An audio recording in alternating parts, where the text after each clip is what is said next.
Hi everyone, welcome to my channel stock market unlimited. तो देख लेते हैं मंडे के लिए यानी 25 अगस्त के लिए किस तरीके का डेटा आया हुआ है सारे प्लेयर्स का, क्या लेवल्स निकल के आ रहे हैं निफ्टी और बैंक निफ्टी के। अब देखिए, सबसे पहले अगर हम रिटेलर्स का डेटा डिस्कस करते हैं तो रिटेलर्स ने आज क्या किया है, 2,65,000 कॉन्ट्रैक्ट्स इन्होंने पुट शॉर्ट के बनाए हैं, यानी पुट राइटिंग करी है। उसके अगेंस्ट में पुट बाइंग इन्होंने करी है 92,000 कॉन्ट्रैक्ट्स के आसपास। तो नेट बेसिस पे पुट शॉर्ट ज़्यादा करके गए हैं ये लोग। प्लस कॉल राइटिंग इन लोगों ने करी है कितनी, यहाँ पे अगर आप देखें तो 10,32,000 कॉन्ट्रैक्ट्स। उसके अगेंस्ट में कॉल लॉन्ग इन्होंने करे हैं 10,06,000 कॉन्ट्रैक्ट्स। तो नेट बेसिस पे कॉल राइटिंग भी करी है इन लोगों ने, ठीक है थोड़ी।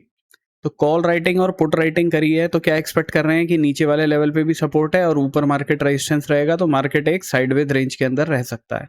अब देखिए, पुट राइटिंग का रीजन क्या हो सकता है। पुट राइटिंग का रीजन ये होगा कि मार्केट नीचे की तरफ आ रहा है धीरे धीरे, इन लोगों ने यहाँ पे एवरेज पोजीशंस की होंगी कि अब ऊपर जाएगा, फिर और नीचे आया मार्केट तो वहाँ पे कुछ पोजीशंस एवरेज की होंगी या नई पोजीशंस बनाई होंगी कि अब इतना गिर गया, अब ऊपर की साइड में जाएगा। तो उस तरीके का सिनेरियो रहा होगा मार्केट के अंदर, तो इसलिए इनकी पुट राइटिंग इतनी बड़ी हुई दिख रही है। तो ये एक्सपेक्ट एटलीस्ट ये तो कर रहे हैं कि मार्केट फर्दर नीचे नहीं गिरेगा, अब जो लेवल पे आज लो लगाया है उसके नीचे। इसके बाद अगर हम डीआईआईस का डेटा देखते हैं तो इक्विटी में 269 करोड़ की सेलिंग करी है। प्लस ये जो इक्विटी का डेटा मैं आपको दिखाता हूँ, ये सिर्फ एनएससी का दिखाता हूँ, ठीक है, क्योंकि ये वाला डेटा भी जो है वो हमें सारा एनएससी का ही मिलता है डेरिवेटिव में, कि सारे इंडेक्स के अंदर किस तरीके की ओवरऑल पोजीशंस बनाई है सारे प्लेयर्स ने। तो मैं आपके साथ में इक्विटी का डेटा भी एनएससी का ही डिस्कस करता हूँ। इसमें एडिशनल भी आता है जिसमें बीएसई और एमएससीआई को भी इंक्लूड किया जाता है, वो डेटा अलग होता है थोड़ा सा इक्विटी का, बट मैं आपके साथ में ये वाला डिस्कस करता हूँ। तो 269 करोड़ की इन्होंने सेलिंग करी है। फ्यूचर्स के अंदर 927 कॉन्ट्रैक्ट लॉन्ग साइड के क्लोज किए हैं, 1000 कॉन्ट्रैक्ट्स शॉर्ट साइड के ऐड किए हैं। एफआईआईस का डेटा अगर हम डिस्कस करते हैं तो 1652 करोड़ की इक्विटी के अंदर सेलिंग करी है इन लोगों ने। प्लस आप इनका डेटा देखोगे तो ऑब्वियसली पिछले दिन से नेगेटिव दिख रहा है, प्लस नेट बेसिस पे तो पूरे महीने भर से ही नेगेटिव चल रहा है ये डेटा। तो अब क्या हुआ होगा, इनकी जहाँ पोजीशंस बनी थी, आप अगर अगस्त के टाइम पे यहाँ पे देखोगे तो 24,500 600 के आसपास था मार्केट यहाँ पे, ठीक है, जब इन्होंने ये वाली पोजीशंस अपनी इस महीने की पोजीशंस जो लेके गए हैं ये। तो अब ये वापस कोशिश कर रहे होंगे मार्केट को उसी लेवल पे लेके आए, ताकि इनके फ्यूचर्स की पोजीशंस जो हैं वो वापस थोड़ी बहुत प्रॉफिटेबल हो जाए और उनको। अभी अगर हम इनका डेटा देख लेते हैं तो हमें क्या दिखाई दे रहा है कि इन लोगों ने 51,000 कॉन्ट्रैक्ट्स पुट शॉर्ट के बनाए हैं। उसके अगेंस्ट में पुट बाइंग करी है इन्होंने 83,000 कॉन्ट्रैक्ट्स की, तो नेट बेसिस पे पुट बाइंग करके जा रहे हैं। प्लस कॉल राइटिंग इन लोगों ने करी है 1,48,000 कॉन्ट्रैक्ट्स, उसके अगेंस्ट में कॉल बाइंग करी है 1,03,000। तो ये तो नेट बेसिस पे कॉल राइटिंग करके गए हैं प्लस पुट बाइंग करके गए हैं। तो एक्सपेक्ट क्या कर रहे हैं कि मार्केट फर्दर नीचे की साइड में जा सकता है। प्लस चार्ट्स में मैंने आपको ऑलरेडी कल ही बता दिया था कि मार्केट हाईज को सस्टेन कर नहीं पा रहा है, नेगेटिव कैंडल ही बनी है, तो मार्केट की नीचे आने की प्रोबेबिलिटी काफ़ी हाई हो गई है। वो अभी हम चार्ट्स पे भी डिस्कस कर लेंगे। इसके बाद अगर हम प्रोप्राइटरी डेस्क का डेटा देखते हैं तो यहाँ पे इन लोगों ने 58,000 कॉन्ट्रैक्ट्स पुट शॉर्ट के बनाए हैं। उसके अगेंस्ट में पुट लॉन्ग इन लोगों ने भी काफ़ी किए हैं, मतलब ऑलमोस्ट 2 लाख कॉन्ट्रैक्ट्स इन्होंने पुट लॉन्ग किए हैं। तो पुट बाइंग काफ़ी करके जा रहे हैं। कॉल राइटिंग इन लोगों ने करी है 4,69,000 कॉन्ट्रैक्ट्स की, उसके अगेंस्ट में कॉल बाइंग इन्होंने करी है 5,39 कॉन्ट्रैक्ट्स। तो नेट बेसिस पे तो देखिए लॉन्ग स्ट्रेडल में जा रहे हैं ये लोग अब इस टाइम पे, बट इनके पास में ओवरऑल पुट बाइंग ही ज़्यादा है as compared to call buying, तो इसीलिए ये आपको डेटा पिछले दिन से इनका बीयरिश दिखाई दे रहा है, ठीक है। तो ये क्या एक्सपेक्ट कर रहे हैं कि मोमेंटम अपसाइड का आ जाए या नीचे का आ जाए। नीचे का आएगा तो ज़्यादा अच्छा है, बट अगर अपसाइड का भी बड़ा मोमेंटम आ जाता है तो इनका पैसा बन जाएगा उस केस में। निफ्टी की ऑप्शन चेन डिस्कस करते हैं तो पीसीआर चल रहा है 0.62 पे, तो बीयरिश टेरिटरी में है। इन द मनी के अंदर कॉल राइटर्स की पोजीशंस दिख रही हैं, इन द मनी के अंदर पुट राइटर्स ने अपनी पोजीशंस क्लोज करी हैं। और मेन राइटिंग हमारी 24,900 और 25,000 वाले लेवल पे हुई है, राइट। तो यहाँ पे अगर आप देखो तो 24,900 पे प्रीमियम चल रहा है 112 पॉइंट्स का, तो इसका मतलब आप मान के चलिए वही 25,000 वाला लेवल जो है, राउंड ऑफ नंबर भी है, ये मार्केट के लिए एक तरीके से मेक और ब्रेक लेवल रहेगा कि मार्केट अगर इस लेवल को क्रॉस करेगा, सपोज कीजिए अपसाइड में ब्रेक कर देता है, तो फिर ये इन द मनी के अंदर, एट द मनी के आसपास वाले जितने भी राइटर्स हैं ये ट्रैप हो जाएंगे, ये अपनी पोजीशंस क्लोज करेंगे तो शॉर्ट कवरिंग जनरेट कर सकते हैं। अदरवाइज मार्केट अगर ऊपर की साइड में आता है 950 वगैरह के आसपास, तो वहां से प्रोबेबिलिटी ज़्यादा यही रहेगी कि वहां से मार्केट दोबारा रेजिस्टेंस लेके नीचे की तरफ जाए, ठीक है। तो इसका ध्यान रखिएगा थोड़ा सा। पुट राइटिंग जो हुई है वो हमें दिख रही है 24,900 वाले लेवल पे ही, यहाँ पे 118 पॉइंट्स का प्रीमियम चल रहा है। तो अगर आप यहाँ पे लगाओ तो एक सपोर्ट जो इससे नीचे निकल के आती है वो 24,800 के आसपास, 780 के आसपास निकल के आ रही है करंटली। ऑल्दो मंडे के लिए ये वाला लेवल 24,700 पे जो इन द मनी के अंदर कॉल राइटिंग की पोजीशंस बनी हुई हैं, ये आपके लिए अच्छा इंडिकेशन का काम कर सकती हैं कि अगर देखिए यहाँ पे पोजीशन ऐड हो रही हो तो चांसेस हैं मार्केट फर्दर नीचे की तरफ जाएगा। अदरवाइज यहाँ पे पोजीशंस क्लोज होने लग जाए तो समझ जाइएगा कि मार्केट या तो हॉल्ट करेगा या थोड़ा अपसाइड जा सकता है। ठीक है, तो ये 24,700 पे जो राइटिंग की पोजीशंस हैं ये आपके लिए एक ठीक इंडिकेशन का काम कर देगी मंडे के लिए। अभी अगर हम चार्ट्स पे डिस्कस कर लेते हैं तो ये देखिए बैंक निफ्टी का मैं आपको डे का चार्ट दिखा रहा हूँ। आप कल का वीडियो भी देखिएगा, उसके अंदर मैंने यही बताया था कि यहाँ पे बनी है ये नेगेटिव कैंडल। अगर मार्केट को आना होगा तो 2-3 दिन में ही यहाँ पे इस वाले लेवल के आसपास मार्केट आ जाएगा। ठीक है, अब आज की कैंडल ही काफ़ी अच्छी नेगेटिव बन गई, तो अब ये अगर आप बैक टेस्ट करके देखोगे ना ये सारी चीज़ें, तो आपको दिख जाएंगी कि बहुत जगह इस तरीके का सिनेरियो बनता है। ठीक है, तो वो 1, 2, 3 करके कैंडल बन जाती हैं ऐसे करके, और मार्केट 3 दिन के अंदर ही सारा मोमेंटम दिखा देता है मोस्ट ऑफ द टाइम। ठीक है, अगर यहाँ से मार्केट कुछ रिकवरी दिखाता है, यूएस मार्केट में कुछ रिकवरी आ जाती है, ठीक है, तो हो सकता है 1-2 दिन मार्केट ऊपर चला जाए, फिर थर्सडे वाले लेवल तक इस लेवल के आसपास आए और फ्राइडे को ब्रेक डाउन करते, कुछ इस तरीके का सिनेरियो बन सकता है। ठीक है, अगर मार्केट ऊपर की साइड में चला जाता है। अभी अगर हम करंटली देख के चलते हैं तो यूएस मार्केट में काफ़ी तेज़ी है। आई थिंक कोई न्यूज़ आई होगी 100%। 850 पॉइंट्स डाउ जोन्स ऊपर है, 400 पॉइंट्स इनका नैस्डैक ऊपर चल रहा है। हमारे मार्केट पे क्या फ़र्क पड़ रहा है इसका, 24,962 पे है अभी करंटली, और 898 पे हमारी क्लोजिंग आई है, तो 50 पॉइंट ही ऊपर है, ज़्यादा कुछ तो है नहीं अभी करंटली। बट हो सकता है एंड ऑफ द डे अगर इतनी पॉजिटिविटी है, ये 1000 पॉइंट से ऊपर निकल जाए तो हम भी 100-150 पॉइंट के ऊपर निकल जाएं। अगर ऐसा सिनेरियो बन जाएगा तो फिर देखिए, जैसे हमने देखा कि नेगेटिव साइड की पोजीशंस बनी हुई है, राइट, तो उनके ट्रैप होने के चांसेस रहेंगे, तो वो शॉर्ट कवरिंग भी जनरेट कर सकते हैं, उसका ध्यान रखिएगा इस केस में। ऑल्दो अगर फ्लैट या छोटा मोटा गैप अप होता है तो फिर ज़्यादा कोई प्रॉब्लम ऐसा सच होगी नहीं उस केस में। अभी अगर हम चार्ट्स पे देख लेते हैं तो बैंक निफ्टी का चार्ट देख लेते हैं। यहाँ पे मैंने आपको बताया था कि इस लेवल का ब्रेकडाउन आएगा तो हमारे नेक्स्ट टारगेट इन वाले सपोर्ट के 55,400 के रहेंगे। फर्दर इसका ब्रेकडाउन मैंने आपके साथ में शायद डिस्कस नहीं किया था, बस ये लेवल मार्क किया हुआ था ऑलरेडी 55,300 का, राइट। तो अगर किसी ने देखा होगा तो यहाँ तक के टारगेट्स भी देख लिए होंगे, बट मैंने आपके साथ में यहीं तक 55,400 के लेवल डिस्कस किए थे। ठीक है, अभी देखिए अगर हम मंडे के लिए देख लेते हैं तो मंडे को पॉजिटिव सिनेरियो क्या दिखाई दे रहा है, वो सिर्फ ये दिखाई दे रहा है एक तो यूएस मार्केट थोड़ा बहुत पॉजिटिव है, प्लस दूसरी चीज़ है अगर आप यहाँ पे देखोगे कि ये एक लो लगा, इसके बाद मार्केट ऊपर गया, फिर एक ये लोअर लो लगाने आया है, बट आरएसआई में हायर लो लगाया है ना, तो एक यहाँ पे क्या हो गई है, आरएसआई डाइवर्जेंस बन गई है। अगर कोई गैप अप करके खुलता है तो देखिए हमारे पास ये वाला जोन रहेगा, क्योंकि यहाँ पे फ्रेश सेलर्स वगैरह आए हैं दोबारा से मार्केट में, जो मार्केट को फर्दर नीचे की तरफ लेके आए। तो यहाँ पे जाके अगर मार्केट जाता है तो यहाँ से दोबारा कोशिश करेंगे वो लोग इसको गिराने की। अगर वो गिराने में सक्सेसफुल होते हैं तो देखिए उस केस में पहले टारगेट्स तो हमारे छोटे रहेंगे, विच इज़ 55,152 के।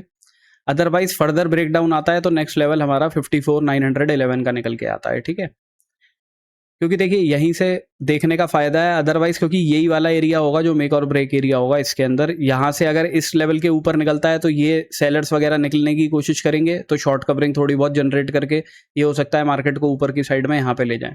तो आपका एसएल जो है वो स्ट्रिक्ट इधर वाले लेवल का होना चाहिए, 55,372 के आसपास का।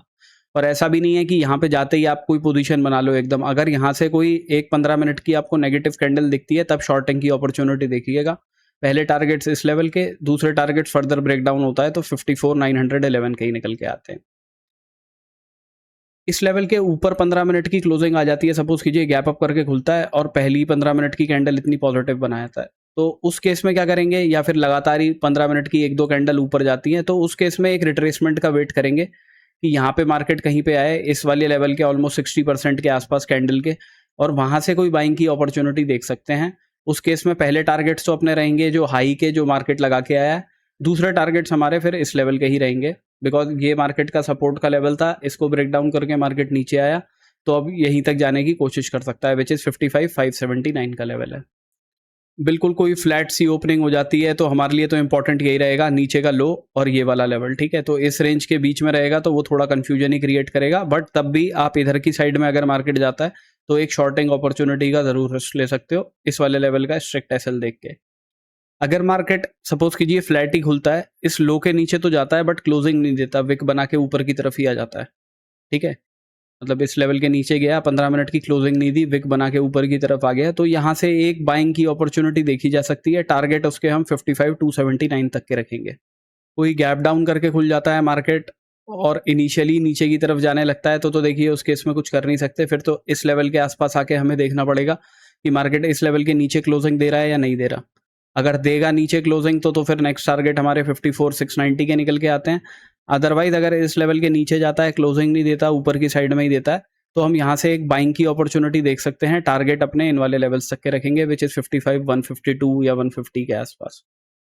निफ्टी डिस्कस कर लेते हैं। तो देखिए निफ्टी के अंदर भी ये वाला लेवल मैंने आपके साथ में बताया था कि इस लेवल का ब्रेकडाउन आएगा 25,037 का। हम शॉर्टिंग की अपॉर्चुनिटी देख सकते हैं। पहले टारगेट ये बताए थे, दूसरे टारगेट ये बताए थे। वो मार्केट बड़े सीधा सीधा ही मार्केट आ गया सुबह सुबह ही इन सब लेवल्स में, तो ठीक ठाक प्रॉफिट हो गया होगा जिन्होंने अपॉर्चुनिटी देखी होगी आज मार्केट में।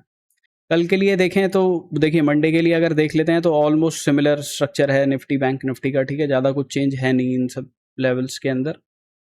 ये मैं हटा देता हूँ। यहाँ पे भी हमें वही सिमिलर सिनेरियो RSI डाइवर्जेंस वगैरह का दिख रहा है। तो इधर की साइड में भी जब तक मार्केट इस लेवल को ही मान के चलिए आप 24,853 का लेवल, अगर 15 मिनट की क्लोजिंग इस लेवल के नीचे देगा तो नेक्स्ट टारगेट 24,777 के रहेंगे। उसके भी नीचे मार्केट जाता है तो 702 के टारगेट रहेंगे अब। बिकॉज देखिए अभी अगर हम डे चार्ट पे देख लेते हैं तो यहाँ पे हमें क्या दिखाई दे रहा है, जैसा कि मैंने आपको कैंडल स्टिक पैटर्न्स के अंदर भी बताया हुआ है। यहाँ पे आपको एक इवनिंग स्टार का पैटर्न अभी क्लियर कट दिखाई दे रहा है। आप देखिए कल भी अगर बिकॉज मार्केट एक इस सपोर्ट के आसपास है जहाँ पे मार्केट गैप बना के ऊपर की तरफ गया था मंडे वाले दिन। तो अब अगर मार्केट देखिए इस लेवल को ब्रेक डाउन कर देता है, गैप डाउन करके ही खुलता है और यहाँ से कोई बड़ी कैंडल बना देता है रेड कैंडल, तो वो बड़ी रेड कैंडल फिर ऑलमोस्ट इस वाले लोज के आसपास तक आने की कोशिश करेगी, ठीक है। अदरवाइज ये भी हो सकता है कि अभी यहाँ पे इसने एक ये पैटर्न बना दिया, मार्केट थोड़ा सा रिट्रेस करे 1-2 दिन और उसके बाद में फिर ब्रेक डाउन आए इन लेवल्स के आसपास का, तो ये सिनेरियो भी हो सकता है। ओवरऑल पोजिशनल पॉजिटिविटी तो अब इस वाले लेवल के ऊपर ही आपको देखनी पड़ेगी, विच इज 25,145 के आसपास का जो ये हाई लगा हुआ है हमारा कल का। अगर कोई शॉर्टिंग की साइड की अपॉर्चुनिटी देखते भी हो आप रिट्रेसमेंट के बाद में, तो अगर आप बाइंग वगैरह करते हो ऑप्शंस के अंदर तो नेक्स्ट वीक के ऑप्शंस में ही देखिएगा, इस वीक के में मत देखिएगा, क्योंकि थर्सडे तक हो सकता है वो यहीं पे आपको ट्रैप कर दें और फ्राइडे वाले दिन मोमेंटम लेके आए, ठीक है। जैसे यहाँ पे हुआ ना कि थर्सडे वाले दिन तो मोमेंटम आया नहीं, बट उसके अगले दिन क्योंकि सारे ऑप्शंस एक्सपायर कर गए, उसके अगले वाले दिन जो है इन लोगों ने मोमेंटम दिखा दिया। तो ये सिनेरियो बन सकता है और ये आप देखोगे बहुत टाइम होता है ऐसा, ठीक है। मार्केट को आना होता है नीचे लेकिन थर्सडे वाले दिन तक वो उस लेवल पे आता नहीं, फ्राइडे वाले दिन आता है, क्योंकि लोग उस केस में अपॉर्चुनिटी बना नहीं पाते हैं उसके अंदर। तो इसके अंदर भी देखिए वही सिनेरियो है, यहाँ पे सेलर्स आए हैं, वो दोबारा से मार्केट को नीचे की तरफ लेके आए हैं। आप देखिए इन सेलर्स को टारगेट करना तो बड़ा मुश्किल रहेगा जिन लोगों ने कल पोजीशंस बनाई हैं, राइट, क्योंकि वो तो काफ़ी सेफ हो गए हैं अभी इस टाइम पे। हाँ, इनको टारगेट किया जा सकता है थोड़ा सा ऊपर ले जाके मार्केट को यहाँ से, ठीक है, कि ये लोग अपनी पोजीशंस क्लोज करें और उसके बाद फिर मार्केट को फर्दर नीचे की तरफ गिराएं। तो इस केस में अब देखिए हमें यहाँ पे आके ही कोई शॉर्टिंग की अपॉर्चुनिटी देखनी चाहिए आइडियली, अगर मार्केट फ्लैट खुलता है, छोटा मोटा गैप अप करके खुलता है, तो कि यहाँ पे अगर कोई नेगेटिव कैंडल बनेगी तो हम शॉर्टिंग की अपॉर्चुनिटी देखेंगे 950 940 के लेवल के आसपास। और उसके पहले टारगेट्स तो अपनी जो आज की डे क्लोजिंग है 869 के आसपास, फर्दर इस लेवल का मैंने आपको बता ही दिया, इनका ब्रेकडाउन आएगा तो ये टारगेट है, इसके नीचे 702 का टारगेट है। अगर कोई अच्छी पॉजिटिविटी रहती है कि भाई यूएस मार्केट की वजह से हमारे मार्केट में ही पॉजिटिविटी है और मार्केट इस लेवल के ऊपर भी क्लोजिंग दे देता है, ठीक है, अगर इस लेवल के ऊपर क्लोजिंग देगा तो एक रिट्रेसमेंट का वेट करेंगे, तब कोई बाइंग की अपॉर्चुनिटी देख सकते हैं। टारगेट अपने उसके लगाएंगे 25,037 पे, ठीक है, कि 1-2 दिन में मार्केट इस लेवल तक पहुंचे और फिर यहाँ से कोई फर्दर ब्रेकडाउन वगैरह अगर बनता है तो बनता है, क्योंकि डे चार्ट पे तो आइडियली हमें अब इस वाले हाई के ऊपर ही पोजिशनल लॉन्ग होना चाहिए। इस लेवल के ऊपर भी मार्केट सपोज कीजिए निकल जाता है लेकिन विक बना के नीचे ही आ जाता है, 15 मिनट की क्लोजिंग इस लेवल के ऊपर नहीं देता, तो वो एक तरीके से सबसे बेस्ट सिनेरियो रहेगा। और शॉर्टिंग की अपॉर्चुनिटी देखेंगे उस केस में टारगेट हम अपने आज की क्लोजिंग के आसपास 24,869 तक के ही रखेंगे, मैक्सिमम क्वांटिटी यहीं पे बुक करेंगे। उसके बाद में कुछ क्वांटिटी आप लेके जा सकते हो इन वाले लेवल्स के लिए, ठीक है, 24,777 के आसपास।